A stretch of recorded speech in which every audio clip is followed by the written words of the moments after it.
and welcome to the Best Kept Secrets of Greene County, New York podcast, where we're letting the Catskills out of the bag. I am Thomas Boomhower, Economic Development Specialist for Greene County, and today I am joined, as I always am, by my co-host Mark Gustavson, the intrepid leader of the creative team for our Buy in Greene and Invest Greene programs.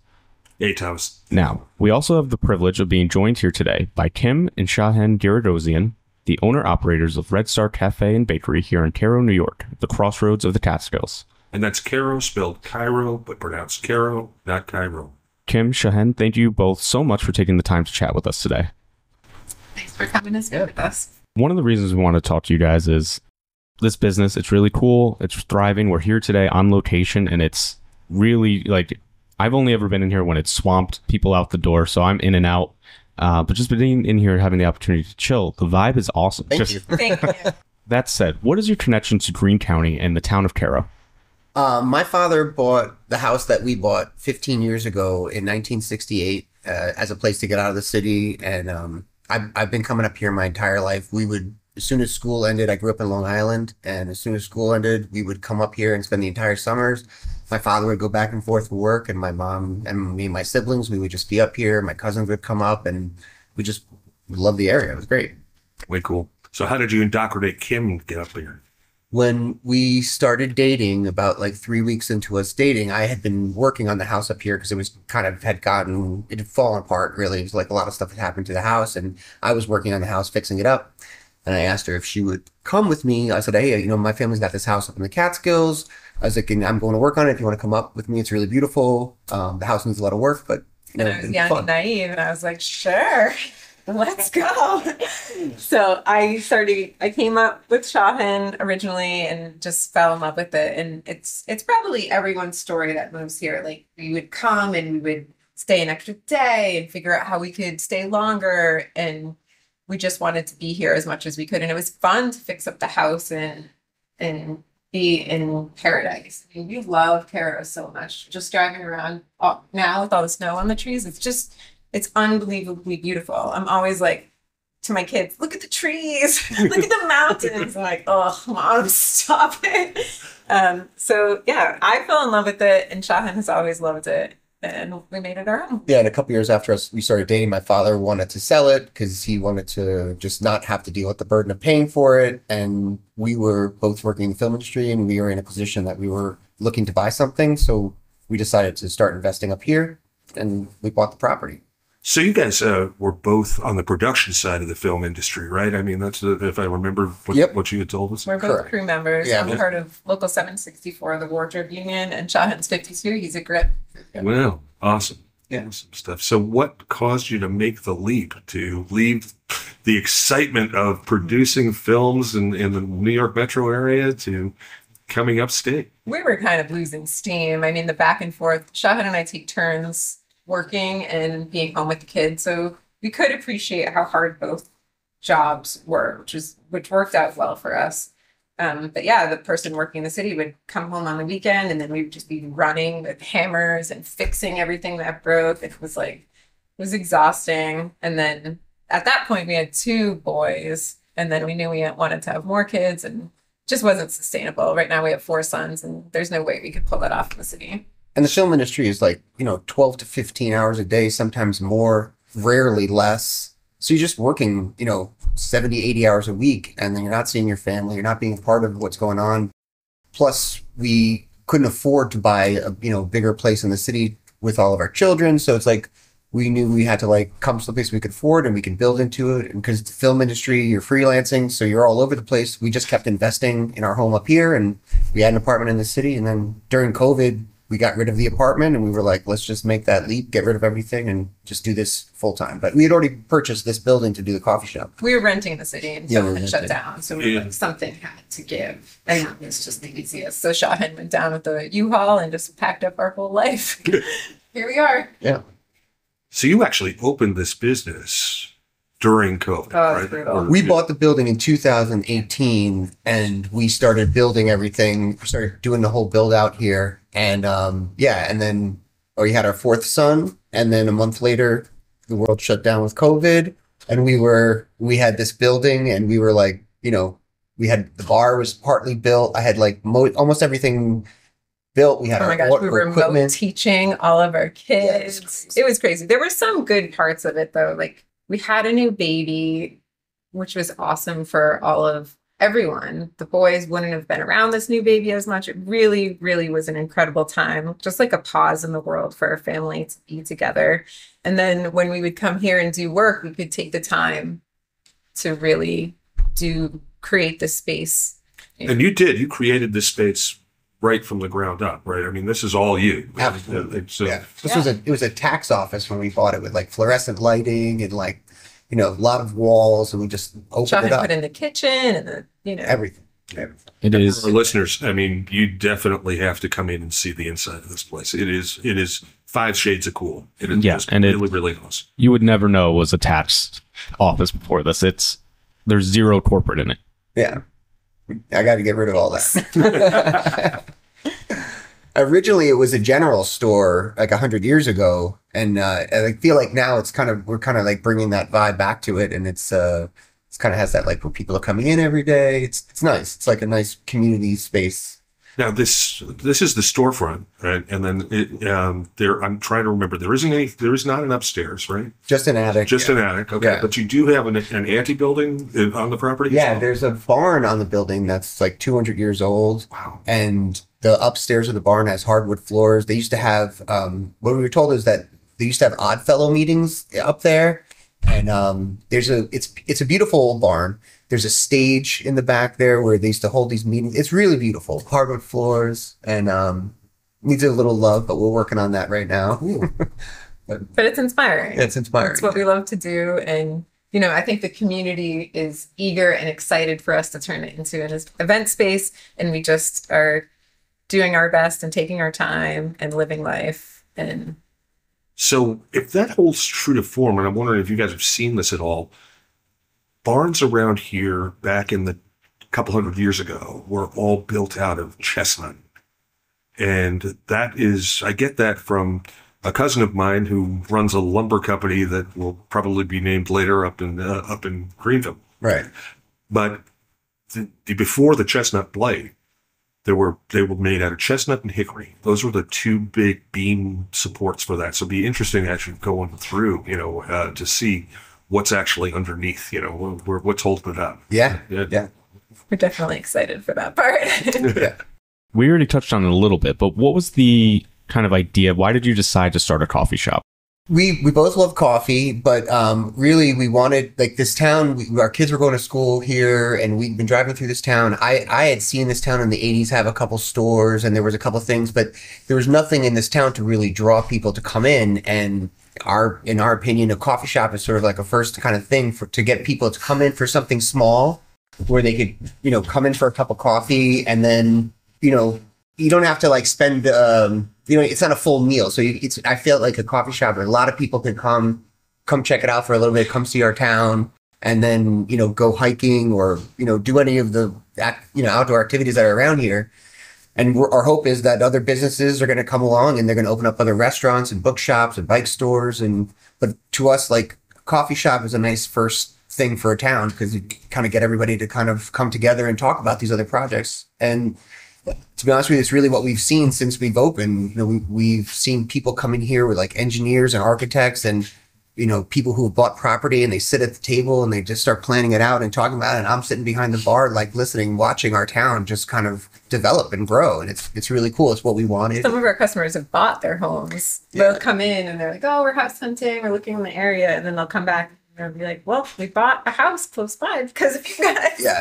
Right. It's working. That's it. We've had some realtor friends be like, I think I sold that house because I brought them here afterwards to get a coffee. And they were like, I really like the area. You have a nice coffee shop. And it was like, and great. That's great for us. Like, a lot of our customers that have Airbnb homes will leave gift cards for the guests that are coming. And I think that really completes the experience of staying in Cairo. Yeah. Because everybody likes to get a cup of coffee or get tea, and engage with the community. That's one of the first things I do if I'm going on vacation, or if I'm going anywhere, or, I'm at a conference. The first thing I do is look for local, cute little coffee shop. That's where I'm going to hang out. That's going to be my kind of sweet spot. Yeah, that same for us before we got so busy. When we were in the film industry, like, we were always on location, and, I would that would be like the first thing. I would punch in my phone, coffee shops. Where can I find it? And I would go find these like little coffee shops all over the place. And then when we were designing this place out, I tried to take those little things from each one that I liked and I, bring it into this shop for us and be like, this is ours now. So you really honed your coffee consumer skills in the film industry, but Sure.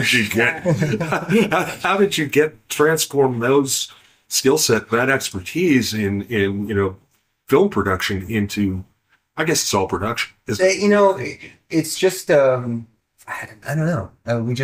We had this vision and we would daydream about a space where people could bump into their friends or meet up with their friends without having to clean their house or make it a big deal. Just like, oh, I'm going to the grocery store. Do you want to meet for a coffee? It's not expensive. It's an affordable thing. You can be social, especially after COVID. Everyone is starved for interaction, so we had this vision. And I swear the first couple times family members that hadn't seen each other in a while, the first couple times it happened, we would just elbow each other and be giddy, like, it's working. Yeah, and they were just running into each other. People who hadn't seen each other for like 10 years. But now it's happening all the time. And we have kids, so like it's a beautiful space, but we're like, this is durable. There's leather couches. We have a bin of magnet tiles for kids to play with. We're just like, everyone is welcome. Come and, have tea for $3. It's like, we're not asking you to invest that much in just this awesome experience.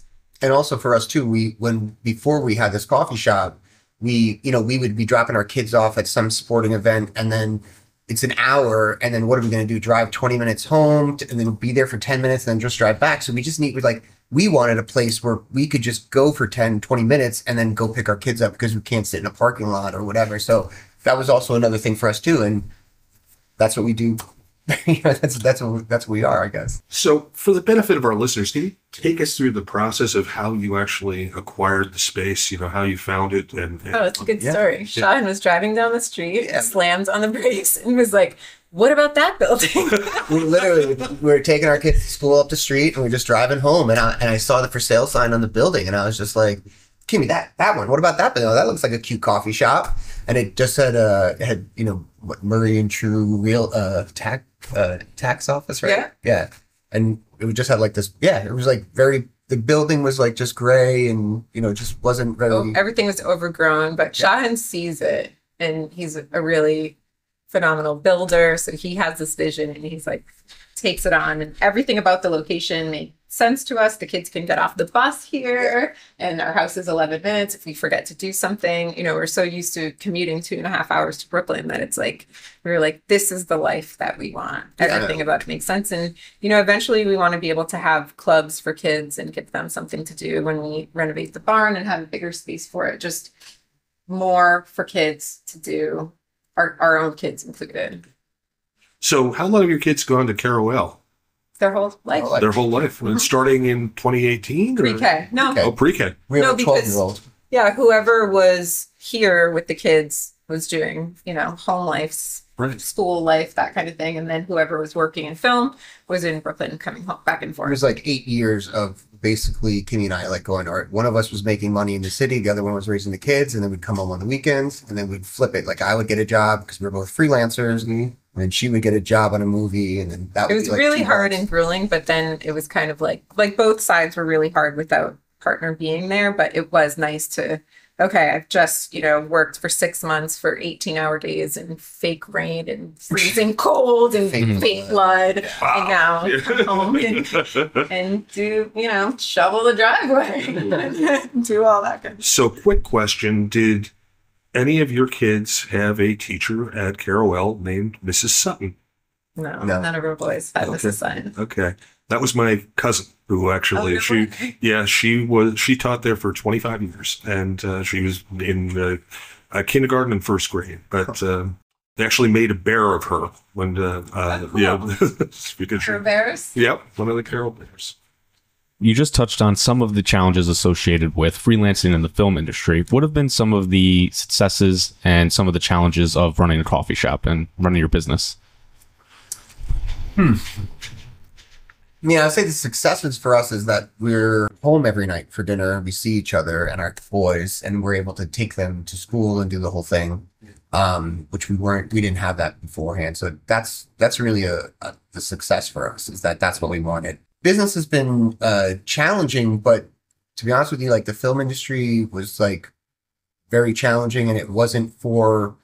I felt at the end of the day, every day, that it wasn't benefiting us in the long run. It was only we were getting a paycheck to do this job, and then that was the end of it. Becomes blood money because you're away from your family. You're away for the whole purpose, the whole reason. So you wind up spending more money. It's like, it just seemed like we weren't getting enough out of life, and we weren't getting what we wanted, and we wanted to be around our kids, and we wanted to like. So this is all for us. So and everything that we're investing back into is for our future and the future of our kids and our family. The challenges of like having to learn how to make coffee and learn how to do all this stuff, it's sort of been fun a little bit. It's not like it's challenging, but it's not like nobody's life's dependent on it. It's like we're just making coffee and that's hard. Like the long hours, it's hard, but it's for us. So.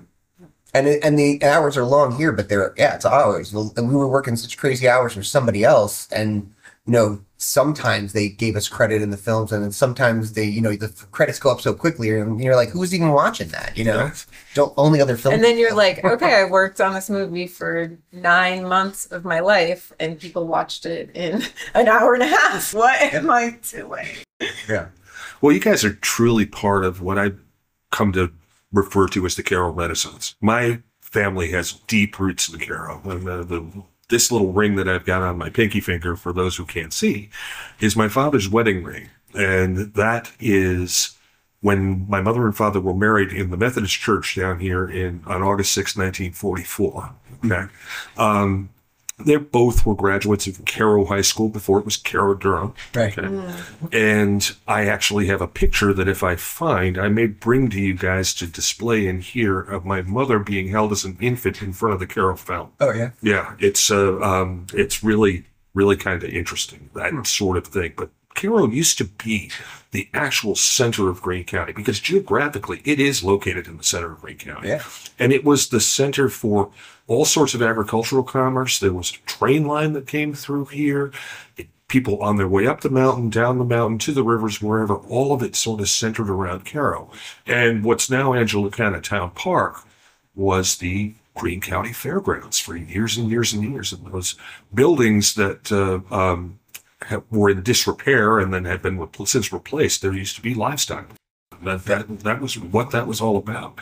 What is now Old Factory Brewing was an original soda manufacturer that was built to make soft drinks for people that went to the Cairo Fair because there's such a demand. But businesses like you guys that are coming in and making the main street of Cairo a walking destination now. There's so much that you can do and more things starting to spring up. Yeah. An anchor like this, like Red Star, is just pivotal to the community redevelopment. We got nothing but great things to say about this place, and so much joy to share that you guys have decided that this is where you wanted to make your home and start a business.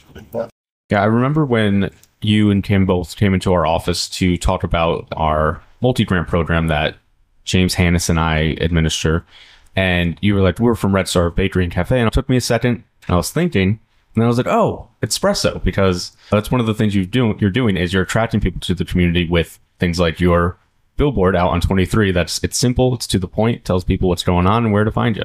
Yeah, that was Kimmy's idea. Like she was just she noticed that Old Factory had a billboard up, and she's like, if they're doing it, we could probably do it. And I was like, well, I don't think we could afford it.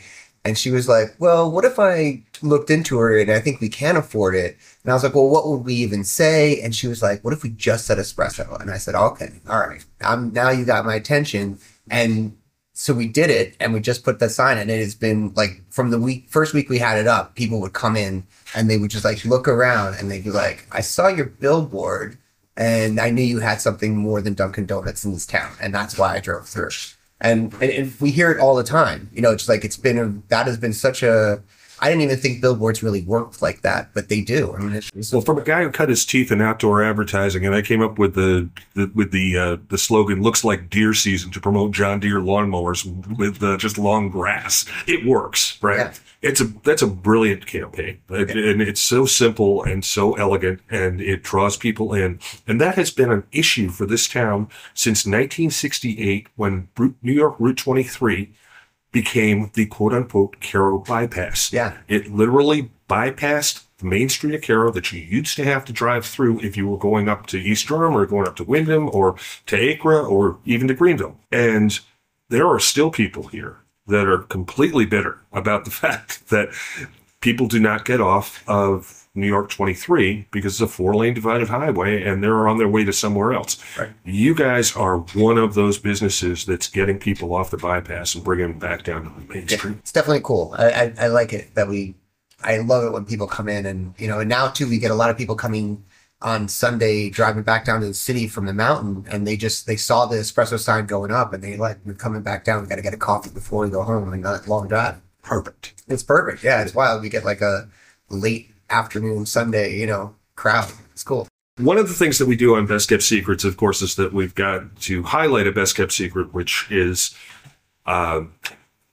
which I believe that Red Star is rapidly becoming not a Best Kept Secret, which is fantastic. However, we also want to delve into a little bit of local lore, and I mentioned I have a very strong family connection to this area.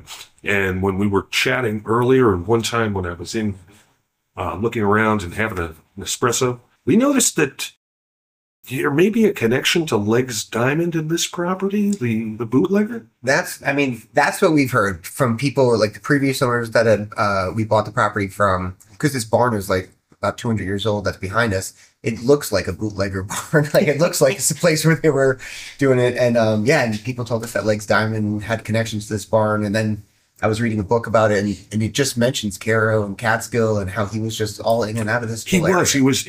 There was a couple of amazing things about this guy, and yeah, he was a gangster and a bootlegger, but to hear stories from the folks that were kids around the time when he was active, which my dad was one of, right. He always took care of the locals. That was sort of a folk hero kind of guy. Yeah. But that's how they get protection, right? I guess. But the personal connection story for me is that my grandfather was actually lured out of Brooklyn by Legs Diamond to come up here and start a front farm in what's now Pearling to be in front of the still that he was running behind. Right. So there's our reveal. Legs Diamond and Cairo, Mark's father, and possibly even some sort of connection to the property. As I start excavating the back barn and I start really getting in there, looking through, I'm hoping to find something. Yeah, that'd be awesome. It does seem like almost everywhere in Cairo has a Legs Diamond connection. Yeah. It's there was some article in one of the local publications recently, and I was like, people are really into this Legs Diamond guy. Yeah. I'm going to ask a question off script here. In addition to the billboard and the branding around that, I really love your logo, the Red Star, but then also the octopus that's incorporated into that. Could you talk about that a little bit? Yeah, sure. It's, when the day that we came to look at the inside of the building, Kimmy and I were driving in, and we made the left into the back of the parking lot. We pulled into the back, and I just had like this vision, and I said to her, I said, listen, I kind of, as I came in, I was like, I think that we need to knock this wall out, and we can have the bar stretch through both rooms. And I was like, we'll have booth seating in the windows. There's going to be this octopus on the wall over here with the star.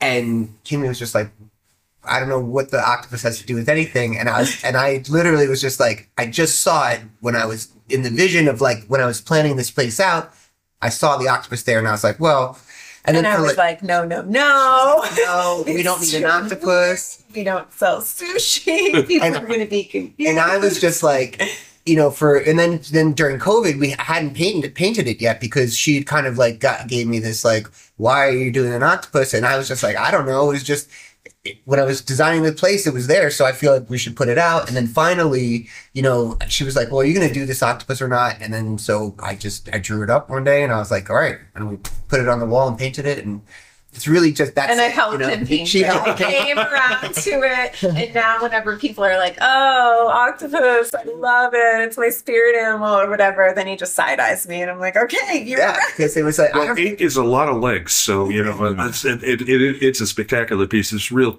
conversation starter, too. Yeah, definitely. Absolutely. And also that day, too, when we decided to call it Red Star, it was when we bought this building, there was a star on the front of the building. And it was just, it was rusting, and it was a couple different colors, but it was all really rusted. And I said to him, too, I said, what if we just paint it red, we call the place Red Star, and then we don't have to, not that we don't have to think of a name, but, that can be, the building is the business, and it is what it is. And it can carry through to other businesses. And it's and over the year and a half of us being open, the amount of people that have either questioned the Red Star or found some of their own connections to a Red Star, it's been those have been great for me too, those kind of conversational pieces. And then there's so many other corporations that use a Red Star in their logos, like Heineken or Macy's, San Pellegrino, and Texaco, and so we were just to me, I was kind of like, well, if people see a Red Star somewhere else, then if we're Red Star, they just might associate it back to us, and then that'll just be good for us anyway. So, whatever. Fantastic. So, I guess the follow-on is, after all that's going on, things seem to be moving along just the way that you want them to.